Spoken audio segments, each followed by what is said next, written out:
Hello guys! Today I will be discussing why it inside of the womb is not really an it but a living human being, worthy of the same rights to life that we have. I will be discussing why abortion is absolutely wrong, and there will be 3 points I really want to focus on. And even if you lack one of these 3, then you're not going to be able to reach the true pro-life position that God wants you to have as a Christian. So let's get started. So first, a big thing here is to talk about terms, and particularly what abortion is. Abortion is the deliberate ending of a life inside of the womb. And if you don't agree with that definition, then that's not really what's important. What's important is that the deliberate killing of a human life inside of the womb is wrong. That does not include things like the removal of a miscarriage, accidental death, or even the side effect of treatments to the mother for various other issues she might have. Now, earlier I mentioned the 3 aspects, and those 3 aspects would be the scientific side, the moral side, and the legal side. You need every single one of these points to be correct when you are saying that abortion is wrong, because if you are missing one of these 3 elements, then you're not going to be able to have the complete picture that says abortion is wrong, which is why we need to focus on all 3 of those today. Because if you don't have the scientific view, then your justification is going to be weak. But if you don't have the legal view, then your application is going to be weak. And if you don't have the moral view, then your reasoning is going to be weak. So you need to have all 3 of those things. And the questions you need to answer are things like, when does life begin? And is it acceptable to end a life? And can the government limit our ability to take it? Again, as I mentioned earlier, you need all 3 of these perspectives to reach the conclusion which is in the center of being truly pro-life based on God's standards, not what the world's standards are. Only having the legal view shows weak reasoning and weak justification, and only having the moral view shows weak application and justification, and only having the scientific view shows weak application and weak reasoning. Now let's look at the scientific side of things. Now, doing research for this video is kind of interesting because I came up with a lot of objections people have had, and one of them was saying that a seed is not a tree, so therefore a fetus is not a baby. And that objection is sort of correct, but the thing is, we're not talking about stages of development, we're talking about whether or not they're actually human, which of course they are. The same reason that a seed and a tree are still part of the same genus, the same way that a fetus and a baby are both Homo sapiens, right? I believe the term for the seed and tree was a quercus, but that's not really relevant. But the point is that stages of development do not change the fact that they are overall still the same thing.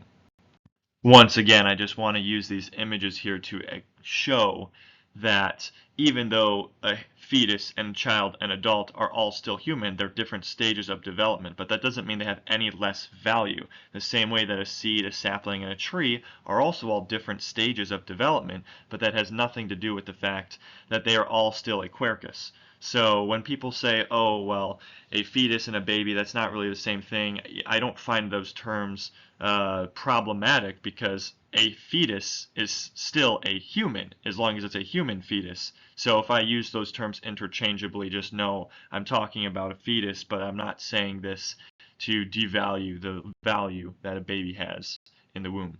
Now we're going to get into why the scientific view matters, and it's pretty funny because I have a picture of the 10 Commandments on this slide, and you'd think, what does that have to do with the scientific view? And it's not what it has to do with the scientific view, it's why the scientific view matters.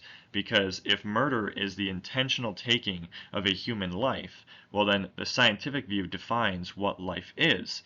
And that is why the scientific view matters, because God says murder is wrong, and murder is the intentional and unjust taking of innocent life. Therefore, if God says intentionally taking innocent life is wrong, that's why it's extremely important to decide when life begins. And if it's at fertilization, which it is, then abortion is going to be murder. So I have a couple explanations for why life begins at fertilization, but I think the most simple is this, is that usually in science we have 3 classifications. It's either inorganic, organic, and then inorganic we either have living or dead.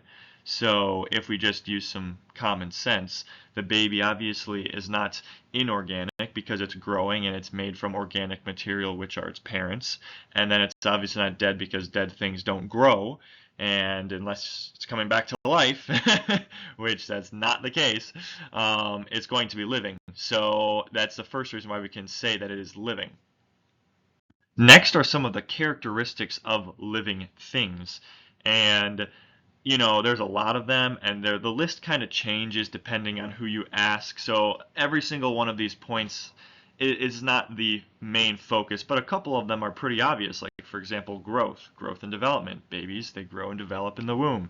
Cellular organization, they're made of cells, and they have cellular organization. They also have homeostasis. And also, they inherit traits from their parents, and they adapt to their environment. And while they're not capable of reproduction at this moment, they will be later on, and also their cells are still growing and reproducing and creating. So these are all signs that they are living in the womb. In all honesty, I think this is the strongest explanation, is that according to science, generally speaking, sperm and eggs are both considered to already be living because they are gametes, and those are considered to be alive. So if two living things come together, they're going to make something living. And if they do that, right, well, what species is that? It's obviously going to be human because both its parents are humans.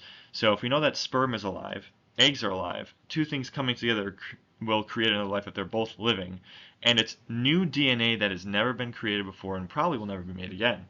And the DNA is completely unique. It combines two different sets, 23 chromosomes each from your parents. And that's the interesting thing as well, because then some people say, well, then don't you think it's ending a life every time you have a period, or something else along those lines? And the answer is no, because what defines a human being is the fact that they're made in the image of God with the DNA of a human, and gametes are only half of that, so they are not considered to be fully human. They are human gametes, but they are not human the same way that a fetus would be, as it has the full set of DNA. And before anyone says, oh, well, what if someone's born with a chromosomal defect? That is nothing to do with what we're talking about. There are medical anomalies that happen in this case, and those are defects. We're talking about the normal standardization of things. And while I don't think it's necessary to have the Bible describe when life begins, as I already showed you, science is pretty clear on that, and science is created by God, I do believe that it is helpful, so I will include some verses here, like Psalm 139:13. For you formed my inward parts, you knitted me together in my mother's womb. And Luke 1:15, for he will be great before the Lord, and he must not drink wine or strong drink, and he will be filled with the Holy Spirit, even from his mother's womb. And then Isaiah 49:1, listen to me, O coastlands, and give attention to your peoples from afar. The Lord called me from the womb, from the body of my mother, he named my name. As you can see, all these verses talk about life being started in the womb, which just further confirms what I already mentioned on previous slides. Next, we're going to talk about the moral side of things, which is extremely important. In all honesty, it saddens me that I have to describe this, but I'm noticing a lot of people say that murder is actually acceptable, and they justify it by saying, oh, I don't like this person, or whatever case they want to make for why they think that this person should be dead rather than alive, when it's very wrong of them to say that. But unfortunately, that's the kind of world that we have been foisted into, so that's what we're going to need to fight against. And there's two kinds of ways we can look at this on why murder is wrong. The first one is natural law and common sense, which is a little less of a stronger case in my opinion as the other one, but I'll still talk about it here. Is according to our founding fathers, we have rights endowed by our Creator, which is true, one of those being life. Common sense says that taking innocent life is deliberately wrong. This should be common sense, right? I mean, treat others the way you want to be treated, right? Most people don't want to die, so you shouldn't be killing them because you don't want to die yourself. But unfortunately, some people don't think that way. And obviously, God says wrong, But if you don't believe in God, then where does this concept come from of treating others the way you want to be treated, and that, murder is wrong? And that's why you really have to come to the second reason, which is that you need an objective lawgiver, which is why I say you need the moral side of things to say that abortion is wrong. Because even if you have the legal side and the scientific side, if you don't have that firm foundation planted on the moral side, then you'll have no justification for why you think that the law should have the option to protect life. So that's why you need an objective lawgiver, which is only found through God. And because of that, that's how you're going to be able to say that murder is objectively wrong and therefore abortion is wrong. Now let's talk about some different kinds of cases for reasons to end a life, because obviously in the Bible there are lots of people who end lives and they are not, punished by God for it, but they're actually commended, or God calls them to do that, right? And obviously our laws allow for similar things, right? So examples, Jesus is a perfect example of self-sacrifice, protecting the weak. Those are what our soldiers do all the time because, we are the weak. We can't always defend ourselves from, foreign invaders, right? Capital punishment. This is something that is expressly permitted and almost encouraged in the Bible. Just war, again, similar idea. Think about World War II. And then self-defense. This goes back to protecting the weak, but it's more for yourself. So these are all examples of cases that ending a life is okay, but it's not murder. Because again, murder is the intentional and unjust taking of an innocent human life. So if we go with that standard, then that's how you're going to know the distinction between these. And there's lots of Bible verses here explaining why all these are exceptions, but that's not necessarily what's really important for this particular case. So this particular issue is why it took so long to make this video, because there are lots of different perspectives on whether or not life of the mother is an exception to the rule of abortion is wrong. And I think the key to go back to is whether or not you stab someone, shoot someone, those are both still murder based on the context. It would be similar in an abortion in that the procedure itself is not always the thing that is evil. It's what the procedure is being used for. And I think that there are good perspectives on both of these cases, but I think we have to understand that it's not the method of how something is done, it is the why of something is done. And if you look at a particular example, let's say if you know that the mother will die if she gives birth, then there are a couple options that you can take to save the maximum amount of life. It would be to end the pregnancy and kill the baby, which I don't think is the best option, out of these three at least.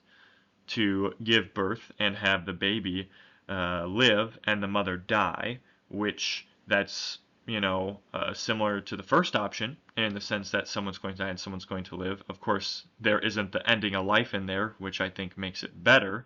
However, most of the time these are not the case. Majority of the time it is a case where the baby and the mother are both going to die.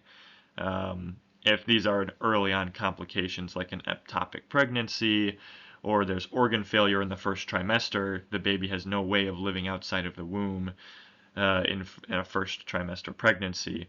But a lot of the time, if there are complications, like in a third trimester pregnancy, then there's the much better option to have a cesarean section, which is also known as a C-section, and it can save both the mother's life and the baby's life. And that has to be the mindset you have every time you are going to think about what is the right thing to do, is what is going to save the most amount of life and what is going to be the most righteous action.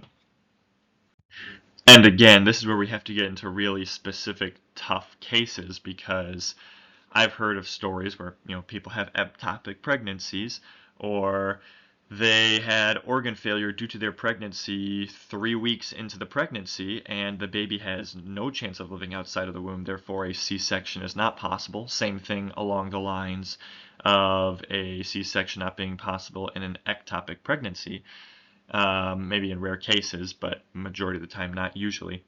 And the mother will die and the baby will both die, which to me, the way I see that is there's no reason to have two people die for an accidental uh, issue that was going to end two lives. Thing is, an ectopic pregnancy is a miscarriage. It just happens to be a miscarriage where the baby is still alive. And there are cases like this where there are going to be multiple people dying, and it's, you talk about being pro-life, but if you don't say that there's an exception for protecting life, then both people will die. And if both people die, then that's not really a pro-life position, that's an anti-abortion position. And you're supposed to be pro-life, not anti-abortion. Most of the time, 99.9% of the time, they line up. But it's important to highlight the differences because then you can't be 100% consistent in your policy of what you mean. And that's why I think if you were to have some kind of exception that says that, if there's no other option, C-section isn't possible, like an ectopic pregnancy, or, the organ failure I mentioned earlier, and, cases like these where C-section is possible no matter what, the baby is going to die. But the question is whether is the baby going to take the mother with them or not. I think the answer is we should try and save a life that's still salvageable, and obviously we should try and save the baby's life too. There's no reason to say, oh well, we can kill the baby now. That's not the mentality we should have. It's a sad, sad decision that we have to make. But the question is, are we going to just sit back and let the mother die too, or are we going to try and intervene and help her? And obviously we should do that, but we should obviously try every other option first and see if it would work before we say, okay, there's no other options left and we have to do this. So it's a similar concept to war in the sense that we don't want to go to war, but sometimes it's the only option left. And it's sad, it's not joyous, and it's not oh, we get to now, it's unfortunately this is the only option left, and it should break your heart that this has to happen. But getting more into that idea of an exception, how do we decide what is an exception and what is not? Well, a similar case is police officers, right? I mean, they don't just go around shooting people because they can, right? That would be terrible, right? There are places where they have to pull out their weapon to defend themselves or someone else.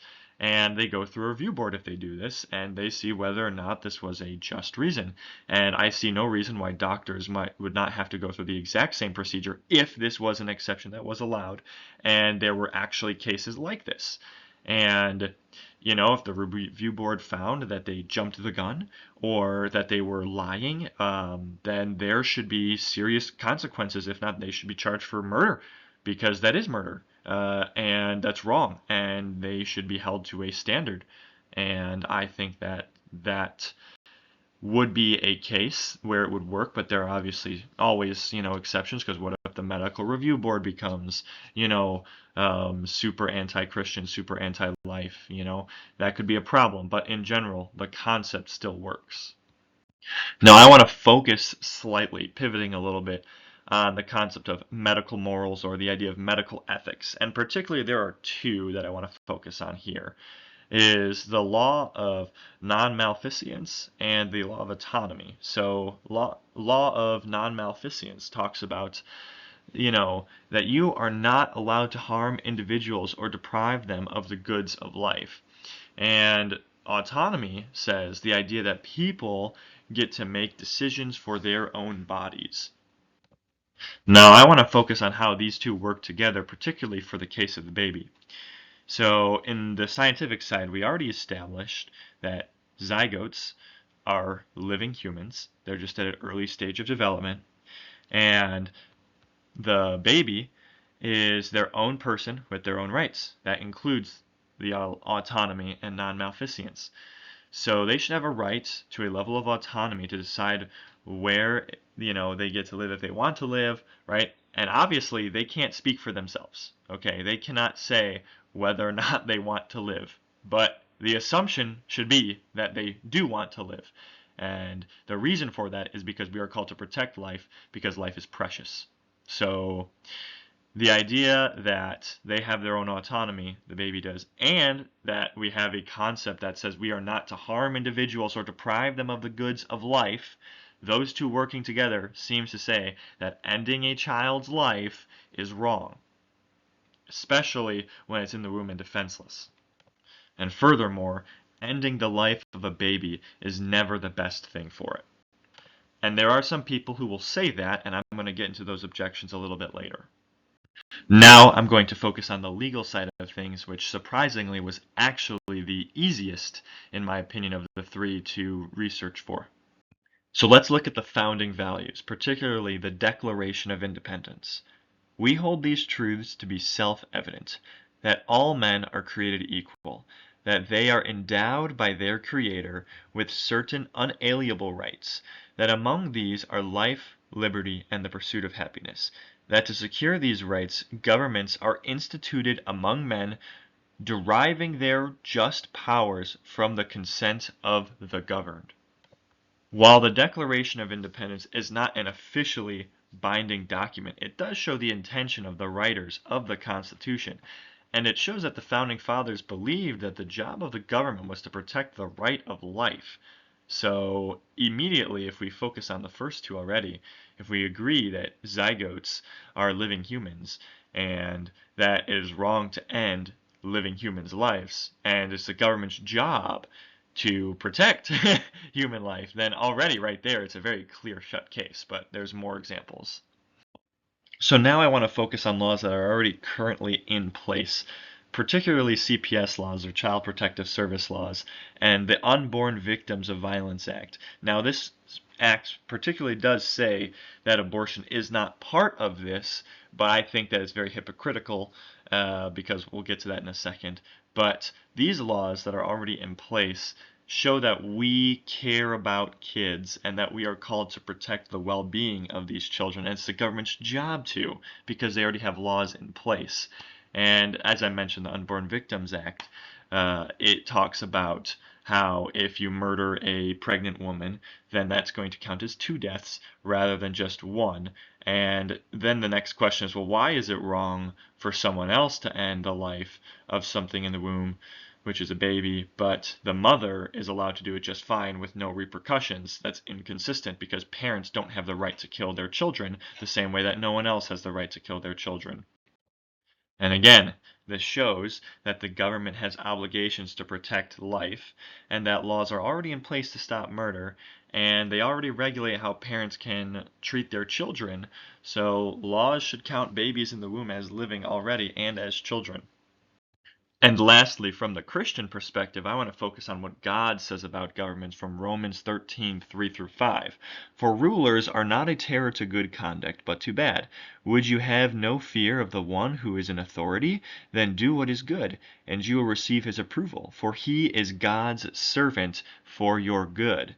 But if you do wrong, be afraid. For he does not bear the sword in vain, for he is the servant of God, an avenger who carries out God's wrath on the wrongdoer.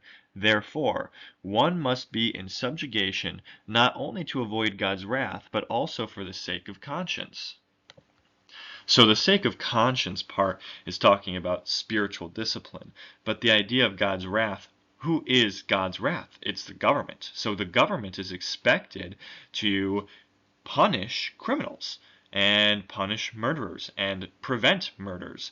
And this is the intention of God for governments, and this is very clear. That's why the governments are God's avengers of wrath. So we need to be very careful about the kinds of laws we allow and who we elect, because this is extremely important, because how we run a country is going to determine which God that country is going to end up following. Lastly, we should talk about legal medical ethics.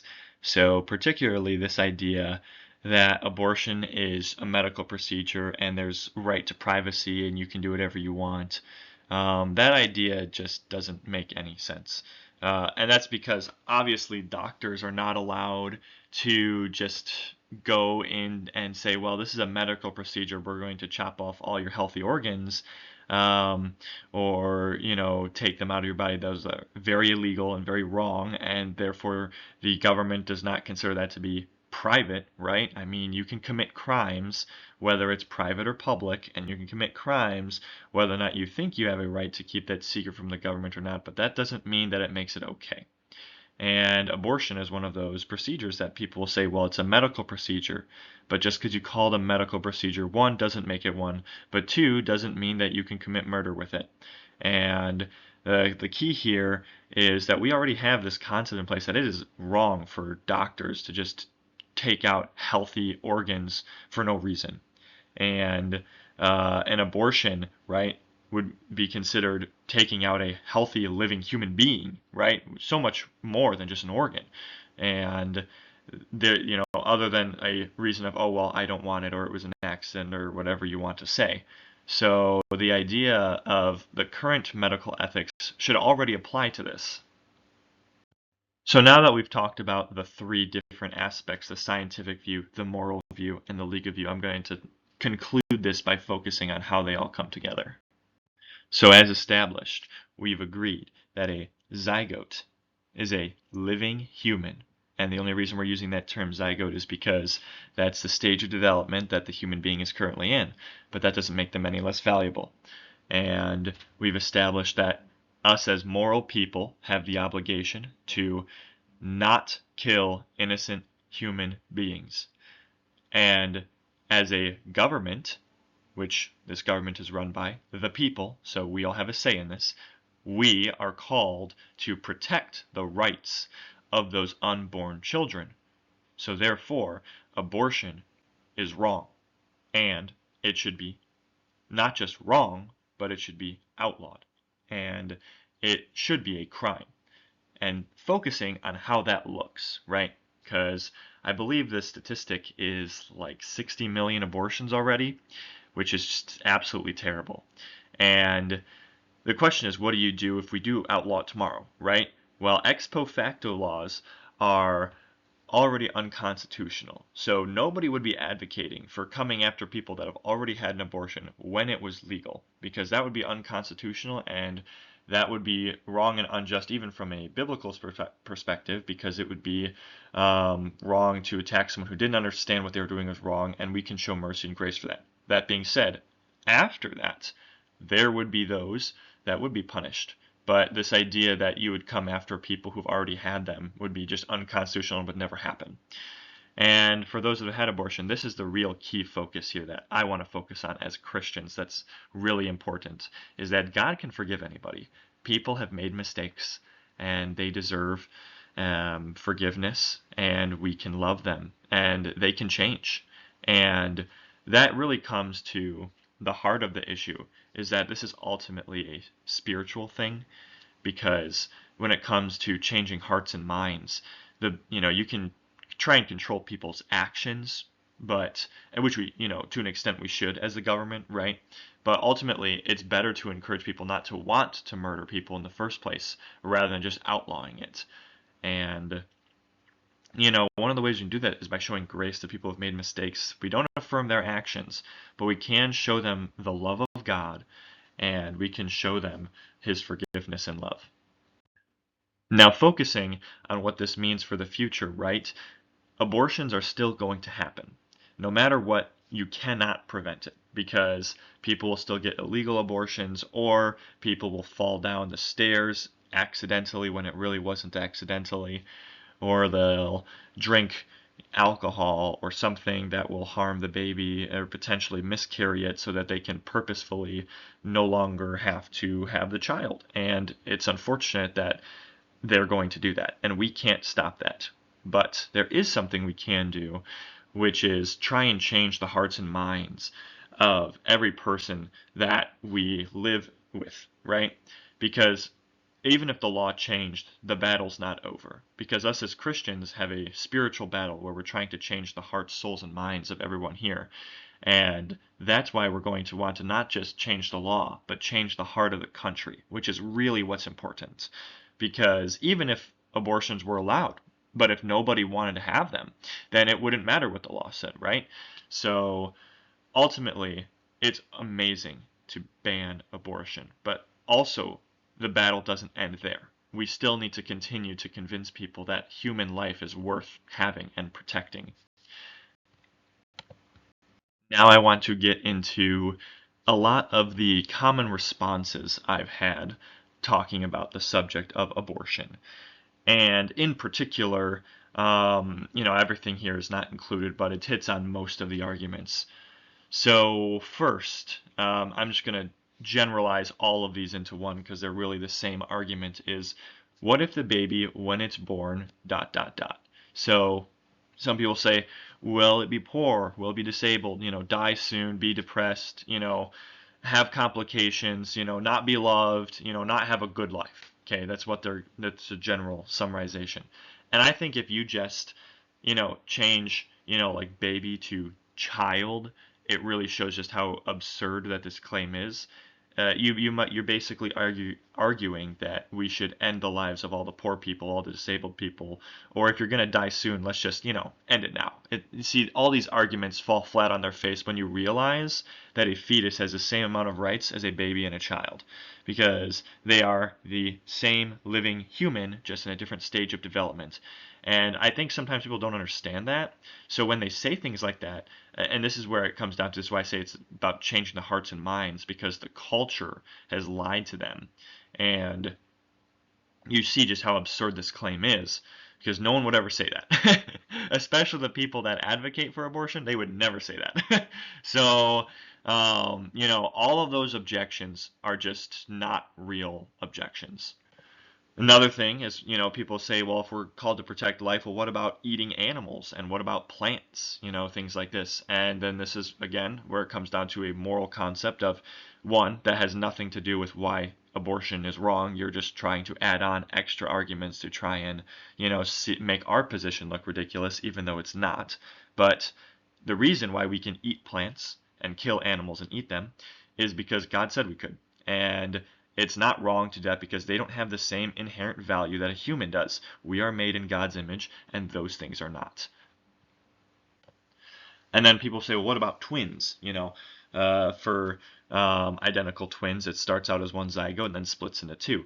So will they say, well, does that mean that it was really one life or two lives? And, you could say maybe it was, started at one life and then split into two. That's not really relevant. The thing is, that's still living. And if you want to get to the argument about souls, well, what if it's like two souls split or any kind of stuff like that? It's like, well, who's not to say that God had two souls in there to begin with, knowing that they were going to split into two, right? I mean, I don't understand why that can't be the case, and that has nothing to do with saying that those humans don't have value, right? So again, like people I have found will make exceptions to this argument. But the thing is, it doesn't actually address the scenario. They just say, what about this? What about this? But it's just trying to add on things to why abortion is wrong, and they try to make other things wrong based on our standards. But the thing is, that's not the same subject. Another example of this would be talking about like mandatory organ donoring, which is not the same thing. Because when they ask me, well, do you think then that people should be forced to be mandatory organ donors, which I don't. But they ask that question, but that has nothing to do with abortion. That is just trying to add on, extra laws to try and, make my position seem ridiculous or preposterous. But the problem with that is then that already you're kind of already saying, okay, then I guess my position on abortion is correct. And if you're going to make arguments like that, well, then, you find this same thing when they jump to the extremes. Like, for example, when they talk about sexual assault or incest, right? Both of those cases are not exceptions because the human life is still a human life. And no other human lives are being endangered. And why would you punish the baby for the crime of the father? So things like this are, just trying to distract you from the main point. But to answer the objection about the organ donating thing, or this idea that if someone's on a medical bed, should you be forced to pay like thousands and thousands of dollars to try and keep them alive if it's looking like it's really, not the case? Different than, killing them, but just pulling the plug because you don't have the money to fund that. Both of these cases, whether it be organ donating or being forced to give medical treatment that you can't afford, right? those are not the same thing as deliberately ending a life. So an example would be if you were to attack someone and, directly kill them versus not giving them one of your organs, those are not the same thing, because one of those is a passive act, the other one is an active act. Same thing with pulling the plug. If, you don't have the money to pay $2 million, if someone is, been in a coma for months and months and months, and you can't afford that, then it's plausible to say that that person shouldn't be forced to operate outside of their means that they're capable of, even though their heart might be in the right place to try and protect as much life as possible, right? And they love that person who's in the coma, but maybe they can't afford it. Same concept. There's a difference between if you, operate in the MAID program and you choose to deliberately end a life instead of just saying, okay, we're not going to continue providing treatment. Those two are different things. And the last objection that I think is really important to talk about, because I think this is what the whole crux of the argument is autonomy. And people, they might admit that it's a life, which they should, because scientifically that's not really arguing against that. And, most people will say that, morally it's wrong to end a life. And they might even admit that legally that it can be, outlawed too. But what they won't argue is they will say, but my right to autonomy is more important than the right to life of another person. And they won't word it like this. They'll say, but my right of autonomy is more important than the right of the life to the clump of cells, or whatever they'll call it, which is the baby in the womb. And that is simply not true, nor is that possible, because every law is based on the foundation of, first, the most fundamental right you have is the right to life. Because if you don't have the right to life, none of the other rights are guaranteed to you.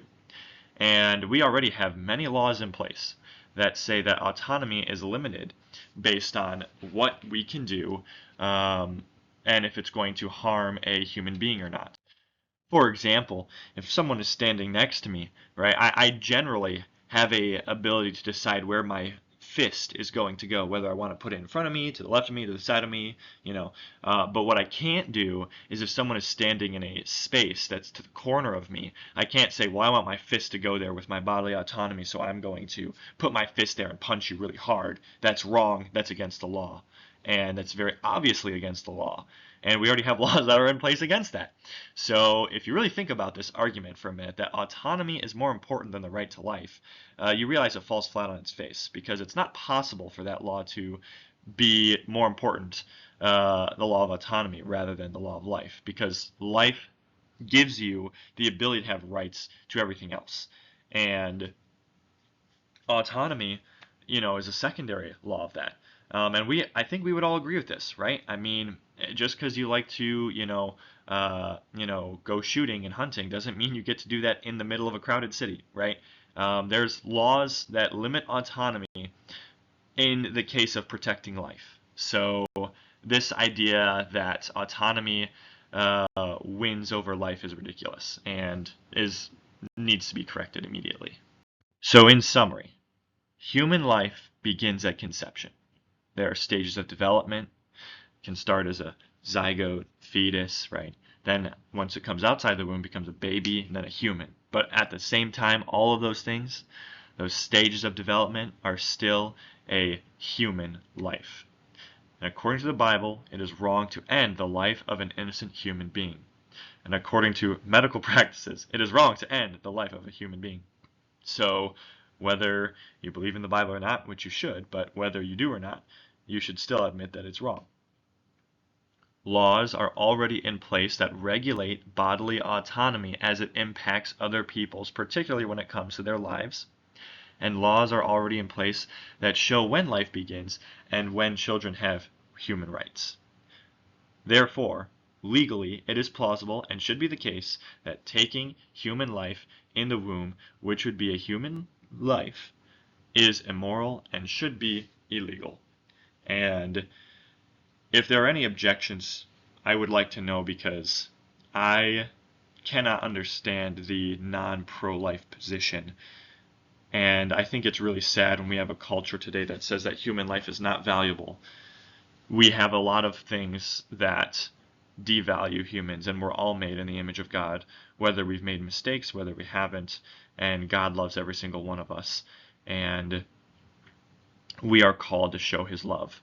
And when we say that human life doesn't matter, it opens the door to things like, when it doesn't stop at abortion, then it will go to saying, well, we can, end your life because you have a medical disorder, like they're doing in Canada right now. Or, we'll have wars that don't need to happen because we just want money and power and someone else has it and we're going to take it from them and we don't value their lives.